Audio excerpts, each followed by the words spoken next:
Hey everyone. Oh, sorry.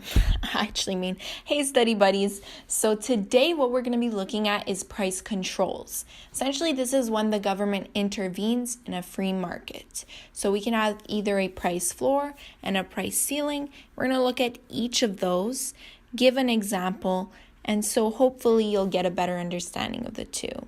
So let's first take a look at a price floor.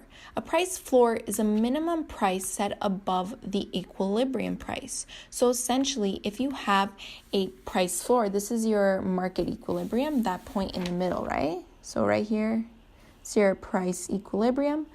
What a price floor does is it says, okay, we're going to make the minimum price right here. Okay, and of course that causes a surplus in the market because you can see your quantity supplied is much larger than your quantity demanded over there. And that is really what a price floor is. So it's pretty straightforward. You're just setting the price that people have to charge for that good above the equilibrium.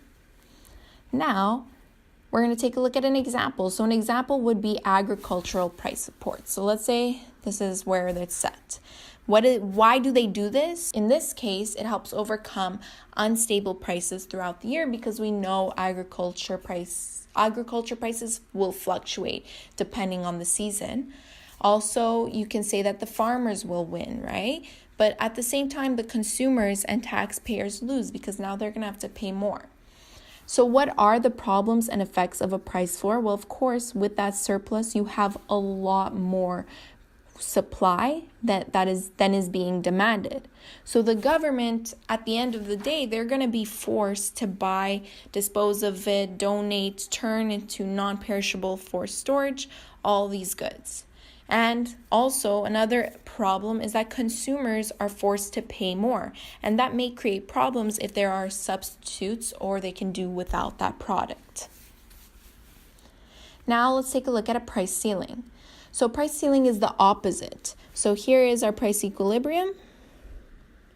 A price ceiling is the maximum price is set below the equilibrium price. So it's saying that the maximum price that you can charge is right here. And what does that, of course, do? It causes a shortage because we have a lot of demand, but a lot less supply, right? That's your supply, quantity supplied. That's your quantity demanded. And so there is that shortage in the market. Now let's take a look at an example. So an example of this would be rent control.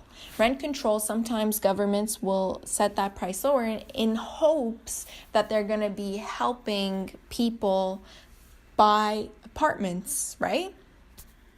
But at the end of the day, it actually hurts people that it's supposed to help. So it's going to hurt those poor individuals because of many factors, which we'll discuss in this and the problems and effects of price ceiling. So one of them would be it gives landlords little incentives to improve housing stocks. So because rent controls are becoming so much cheaper, well, that's hurting the landlords. So landlords are like, okay, why am I going to make it nice? I'm not going to help these people out with having a decent apartment. So essentially the apartment ends up looking like garbage because they don't want to spend money on that. And so they have that little incentive to improve the housing. Also, it discourages construction of new housing for all but the rich. So, of course, you can see how those two factors are going to negatively impact the poor. So now the overall problems and effects is that there's a shortage, right? So there's high demand, but low supply.